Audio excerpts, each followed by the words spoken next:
Hermanos amados, el Abba esté con ustedes, les bendiga. La fe de José. En Hebreos capítulo 11 dice el verso 22, por la fe José, al morir, mencionó la salida de los hijos de Israel y dio mandamiento acerca de sus huesos. Es solamente este verso, pero me di cuenta que la fe de José está ligada a la de Jacob, su padre.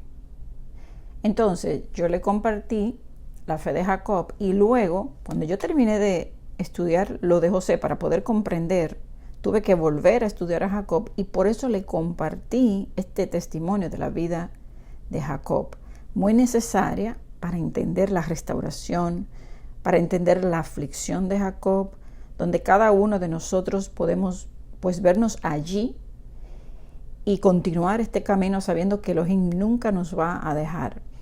Y ahora le voy a compartir la fe de José, que se va a parecer un poco a la vida de Jacob, ya que su padre comenzó a comprender los sueños de José en este momento de su encuentro con él.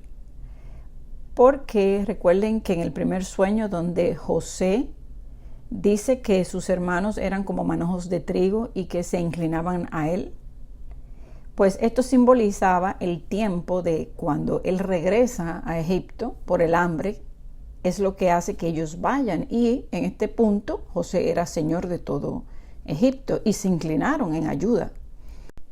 Y también recuerden el segundo sueño, donde dice que el sol y la luna, dice, he tenido un sueño donde el sol y la luna y 11 estrellas se inclinaban a mí. También las estrellas son comparadas con su pueblo. Entonces, allí es que ellos le preguntan que si es que Jacob y su madre y sus hermanos vendrían a postrarse en tierra delante de él. Pero en ese momento esto no se cumple porque la madre ya había muerto. Entonces, como Jacob meditaba en todo esto, porque tiene que ver con José, y que sabemos que pues José es un simbolismo del mismo Yeshua, donde todos nos inclinaremos a él. Entonces, todas estas cosas meditaba, su padre llega aquí, él empieza a entender muchas cosas, y en Génesis 45:28 dice que cuando él supo que José vivía, dijo, lo iré a ver antes que yo muera. Vamos a leerlo en Génesis 45, verso 26 al 28, dice, y le dieron las nuevas diciendo, José vive aún, y él es señor en toda la tierra de Egipto. Y el corazón de Jacob se afligió porque no los creía. Y ellos le contaron todas las palabras de José que él les había hablado. Y viendo Jacob los carros que José enviaba para llevarlo, su espíritu revivió. Entonces, si escucharon la historia de Jacob, él como que murió allí. Él dice que iba a descender en esa amargura hasta el Seol. Aquí como que revive su espíritu. Entonces dice, entonces dijo Israel, basta, José mi hijo vive todavía, iré y le veré antes que yo muera.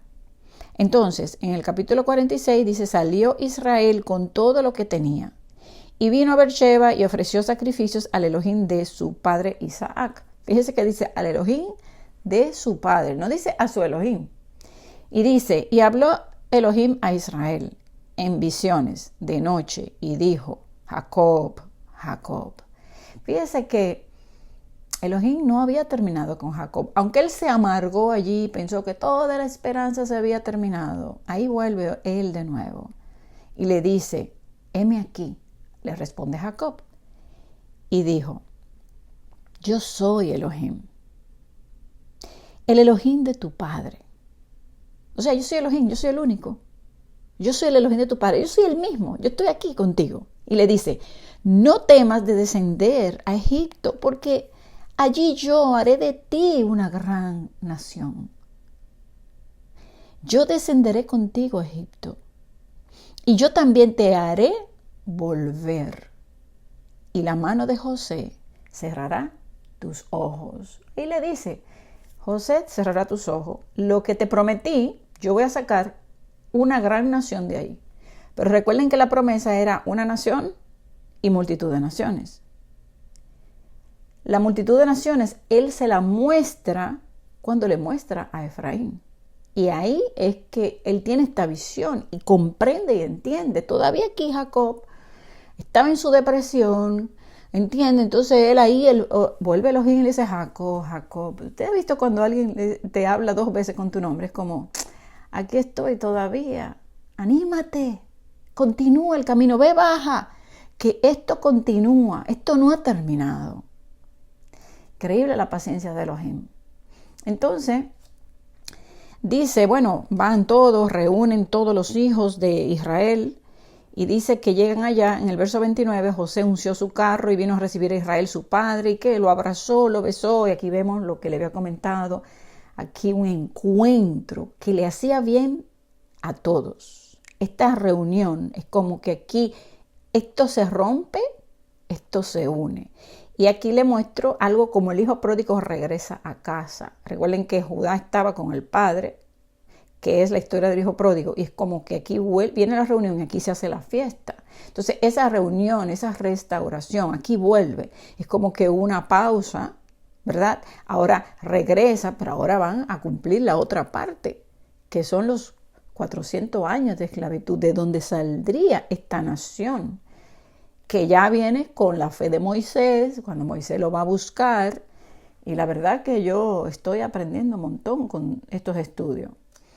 Yo veo como que el libro de Hebreos es la Biblia entera prácticamente, es todo que está contenido aquí. Entonces, la bendición ahora cae sobre esta descendencia de José. Viene esta reconciliación, una unión, padre e hijo. Los hermanos de José todos eran pastores de ovejas, igual que sus padres, cosa que tenemos que tomar en cuenta, pastores de ovejas. Entonces escuchen esto era abominable a los egipcios. Ahora imagínense que todos eran pastores y llegan donde estos egipcios, donde ellos son abominables para Israel, pero las cosas que ellos hacían era también abominable para su pueblo. Entonces, Egipto era agrícola y ellos idolatraban los animales, detestaban a los pastores. Por eso José le dice que los iba a llevar donde Faraón, que hablaran la verdad. El plan era que ellos quedaran alejados de los egipcios, una cultura que para nada quería José que se mezclaran o que aprendieran de ellos. Tampoco quería José que Faraón los reclutara como oficiales o cortesanos por ser familia de José. Entonces Gosén, que fue donde ellos se quedaron, era una región relativamente aislada. La dedicación de pastor es de atender las necesidades de seres dependientes. O sea, el pastor cuida el rebaño. Imagínense, ellos adoraban a los animales. Entonces era como si los animales, entre comillas, los bendecían a ellos. No, la relación era que nosotros cuidamos el rebaño. Entonces, cuando alguien se ocupa de una oveja, esto desarrolla cualidades de bondad, de benevolencia, de cuidado, de generosidad. Los pastores aprenden a no valorar demasiado las riquezas. Es una vida más sencilla. Su trabajo le permite tener tiempo libre también para pensar en temas espirituales y el mejoramiento de la condición humana. Cuando yo estaba leyendo todo esto, yo pensaba en la vida que vivimos hoy. Vivimos una vida como la de Egipto, una vida acelerada, que todo es trabajar, trabajar, trabajar, los excesos. Esa era la vida de Egipto. Y también la idolatría, porque si bien ellos idolatraban animales, pero también tenían dioses y adoraban de todo. Sin embargo, hoy, ¿cuántas cosas idolatran los hombres? Entonces, la naturaleza egipcia fomentaba la esclavitud. ¿No es eso exactamente lo que pasa hoy? Donde la gente se enseñorea de los demás. De hecho, hasta pastores que se enseñorean del rebaño, gobiernos que se enseñorean, donde lo hacen esclavos, hombres de familia que también hacen de esclavos sus propias familias. O sea, hay una mentalidad egipcia de fomentar la esclavitud, donde hay alguien que tiene que estar arriba y los otros tienen que estar abajo. Piramidal. Entonces, tal como, mire, pirámide, como en Egipto. El desprecio hacia la dignidad humana era algo de los egipcios. ¿No es eso exactamente lo que pasa hoy? Las distorsiones y los excesos eran muchísimo de esa cultura que están escritos. O sea, no es nada que usted no lo pueda encontrar y mirar. Por eso era entendible que odiara esta vida sencilla de los pastores donde cuidaban el rebaño. No, eso no iba con ellos. Entonces José planeó todo esto para que ellos vivieran separados. Y esto me dio bastante tristeza estudiar todo esto, porque ahora entiendo que Él nos da ese llamado de cuidar rebaños. Por eso le dijo Yeshua a Pedro, cuida mi rebaño, alimenta mi rebaño, cuídalo. Que nosotros tenemos que cuidar a los demás como un pastor cuida un rebaño, dándole el alimento verdadero. Y no vivir como los egipcios, fomentando el egoísmo, fomentando, o sea, la grandeza. Eran egoístas, tenían exceso en todo. ¿Cómo vive la gente hoy? En excesos. Había inmoralidad, abuso de los faraones, esclavizando a los pueblos, igual que hoy. Por esto, al morir Faraón, ahí entonces dice que se olvidaron de José, y ahí entonces, imagínense qué desastre, cuando ellos hicieron esclavos a todos los israelitas. Y entonces ahí se mezclaron y tomaron la cultura, el paganismo, la adoración a los ídolos, como el becerro que adoraron. Por eso luego viene Moisés a liberar este pueblo, porque la promesa está en pie. Increíble. Porque ellos se volvieron como los egipcios, esclavos. Ellos no tenían tiempo de buscar Elohim ni nada. Eso se terminó. Yo me imagino cómo vivían esa vida. Con razón, Moisés pasó tanto trabajo ahí con ese pueblo. Nada más póngase a pensar lo que ellos aprendieron en 400 años allí, mezclados con ellos, ligados con ellos, mirando esa cultura, usando sus ídolos, amuletos, adorando tantas cosas. Hoy vivimos tal cual Israel en los tiempos de Egipto. Somos Israel, tenemos que ser pastores, ovejas, trabajamos en el rebaño de Elohim, el dueño de las ovejas. No somos egipcios, somos hijos de Abraham, Isaac e Israel, que es Jacob, Elohim de vivos. Y un día todos estaremos juntos. Tenemos promesas que Él va a cumplir. Y no debemos amar a Egipto ni vivir como ellos, ni los excesos, ni la inmoralidad, ni la idolatría, ni la cultura, ni las fiestas, costumbres, etc. En Egipto recibían culto animales. Le voy a dar un ejemplo, pero yo encontré tantas cosas que si le menciono, horrible. El halcón, el toro, el carnero, el león, el cocodrilo, adoraban el gato, el escarabajo. ¿Se imagina adorar un escarabajo? La vaca, que todavía hoy adoran a la vaca en India, entre otros. Pero se imaginan que el animal más sagrado de adoración que ellos tenían era la serpiente. ¿Qué les parece? La serpiente. Y eso es para dejarnos mucho que pensar, porque está pasando lo mismo hoy. La serpiente, el dragón, Satanás, los excesos, los lujos, los abusos, los gobiernos, lo que tienen la simbología de la serpiente, que supuestamente te quieren hacer el bien, pero realmente detrás de todo esto es muerte, engaño, mentira. Les había comentado en la vida de Jacob, ese testimonio de él, de que algo que me había llamado la atención es cuando el faraón le pregunta la edad a Jacob, que está en el capítulo 47, versos 7 y 9.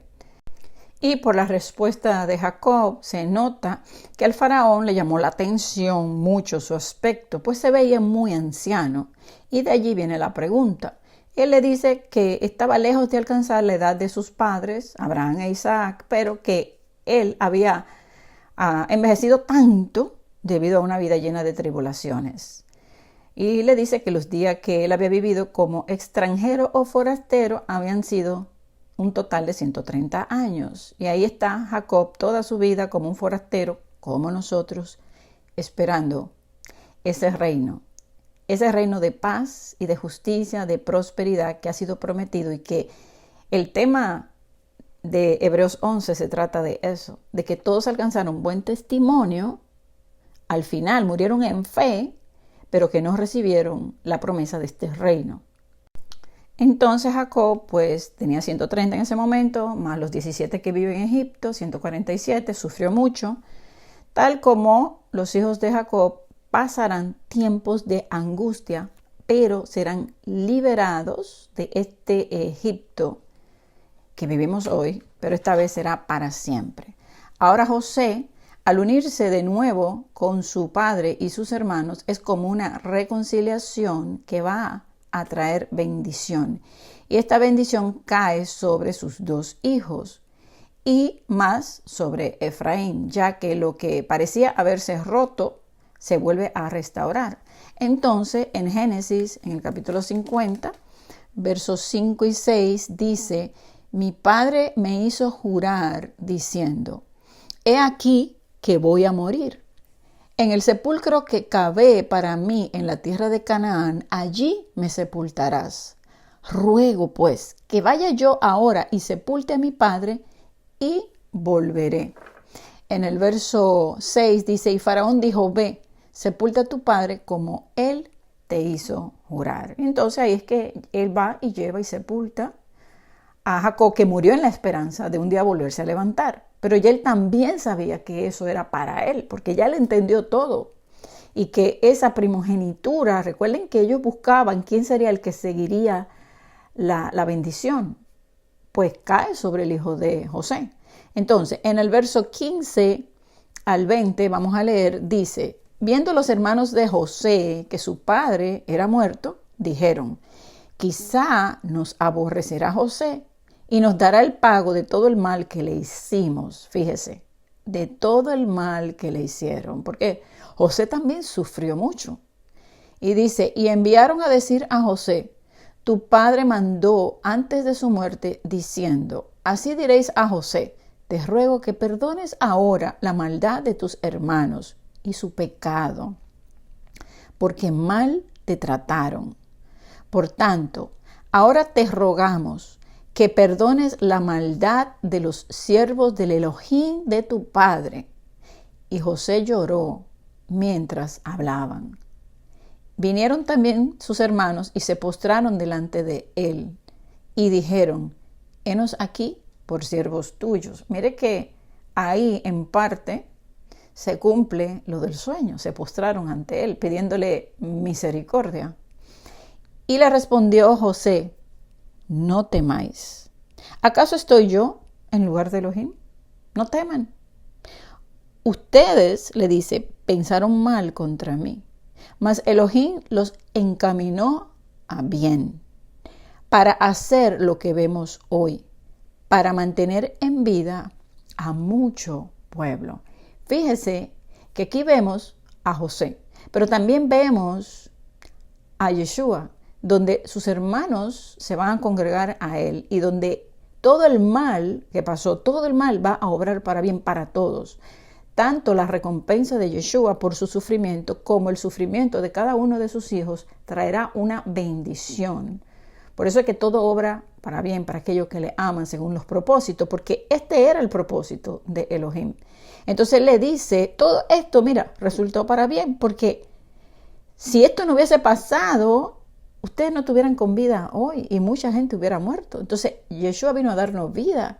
Entonces todo lo que ha acontecido y todo lo que nosotros hoy hacemos en nuestro caminar va a resultar en bendición para otros. Por eso es que nuestro caminar de fe, de creer, de dar testimonio, de alcanzar buen testimonio de fe, va a bendecir la vida de los demás. Porque si nosotros hoy podemos tomar el ejemplo de ellos, entonces tenemos que vivir una vida que dé ejemplo a los demás. Entonces, en el verso 22, el 21 le dice: ahora pues no tengáis miedo, yo os sustentaré a vosotros y a vuestros hijos. Allí los consoló y le habló al corazón. Fíjese ¿qué hace Yeshua con nosotros? No temas, yo te voy a sustentar en el desierto. Toma mi mano. El Shaddai, el que te sustenta, todo lo que tú necesites está aquí conmigo. Y mira cómo dice también que los consuela. ¿Y cómo nos consuela? A través del Espíritu. Y todos nuestros sufrimientos dice que cuando estemos en el reino, dice que seremos consolados como un padre que consuela a su hijo que le sirve. Entonces aquí vemos un reflejo simbólicamente de lo que Yeshua también va a hacer. Y dice que le habló al corazón. Fíjese, al corazón donde Yeshua nos habla en el desierto, al corazón, en nuestro dolor, en nuestro arrepentimiento, porque ellos están allí temerosos y le están pidiendo que le perdone. Entonces ahí ya dijo José, en verdad ustedes han pensado mal, porque ya José lo había perdonado. O sea, ya José había entendido que todo había obrado para bien y al final que su hijo, o sea, de su hijo saldría la multitud de las naciones de la promesa dada a Abraham, Isaac y Jacob y ahora a través de José. O sea que todo seguía y continuaba. Entonces, en el verso 22, vamos a leer hasta el 26, dice, y habitó José en Egipto, él y la casa de su padre, y vivió José 110 años.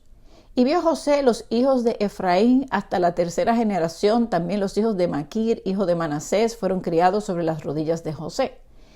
Y José dijo a sus hermanos, yo voy a morir, mas Elohim ciertamente os visitará y os hará subir de esta tierra a la tierra que juró a Abraham, a Isaac y a Jacob. E hizo jurar José a los hijos de Israel diciendo, Elohim ciertamente los va a visitar. Y ahí es que viene la visita. ¿Cuándo? Cuando envía a Moisés.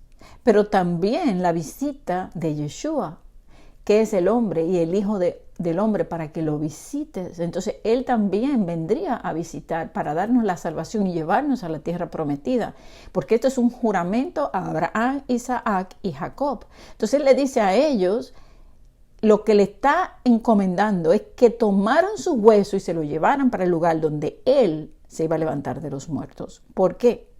Porque él sabía que él iba a resucitar allá. Entonces él murió creyendo la promesa, que sus hijos cumplirían la promesa de la multitud de los pueblos y que ellos llevarían el nombre de Israel, o sea, Efraín, raza, lengua y nación, y que esa simiente santa, Yeshua, vendría un día para levantarlo de la muerte, y entonces José también recibiría la promesa. José sabía el plan y se lo pasa a ellos, y ellos a la vez a sus hijos. Por eso en Egipto, aunque estaban ahí sumergidos con el paganismo y con todas las costumbres de Egipto, él había siempre tenido un remanente que se mantiene fiel y en espera de la promesa.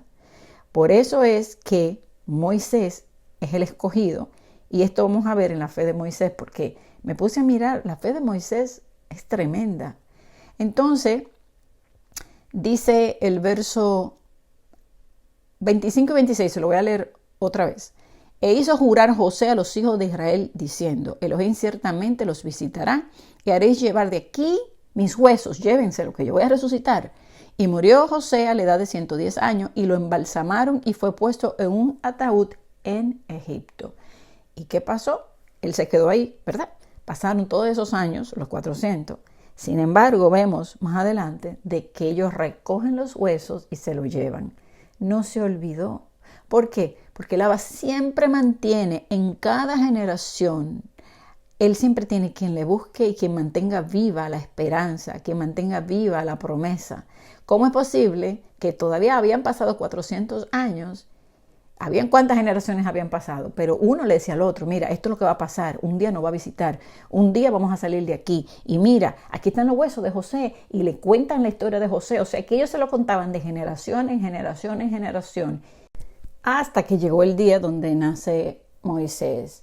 Y toma en cuenta algo, y yo me pongo a pensar, no se piensen que era un remanente muy grande que él tenía entre esas multitudes, que eran muchos. Él siempre tiene unos pocos que en su aflicción están reclamando, están llorando, acuérdate de nosotros, porque eso es lo que pasa. Dice que Elohim vio a los hijos de Israel. Esto lo leemos en Éxodo capítulo 2, versos 24 y 25. Dice, y oyó Elohim el gemido de ellos, y se acordó de su pacto con Abraham, Isaac y Jacob.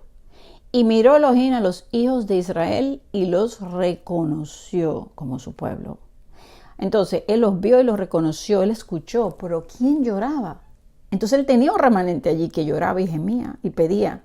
Así como él tiene un remanente en este tiempo, en este Egipto, que está llorando y clamando, que le hace recordar ese pacto y que él va a accionar y nos va a liberar. Elohim siempre se guarda un remanente santo y apartado para él ejecutar su obra. Entonces lo vemos aquí, que en 400 años no se olvidó, sino que se mantuvo allí y ellos lloraban y entonces él mandó esa liberación. Por unos pocos, no se crean que eran muchos, eran unos pocos. Entonces, ¿cuántos pocos? No sé. Pero recuerden en el tiempo de Elías, 7,000, que no doblarán sus rodillas a los Baales. Le dijo, tengo reservado 7,000. Entonces, el Abba siempre en una gran multitud tiene un remanente pequeño que le busca, que le sirve de corazón y que llora, por el cual él se compadece y actúa por la oración de ellos en favor de los demás. Porque el pueblo entero era duro de cerviz y era terco. Pero sin embargo, el Abba manifestó su misericordia y cumplió con su pacto. ¿Por qué? Porque él es fiel siempre a lo que él promete. Amén. El Abba te bendiga mucho.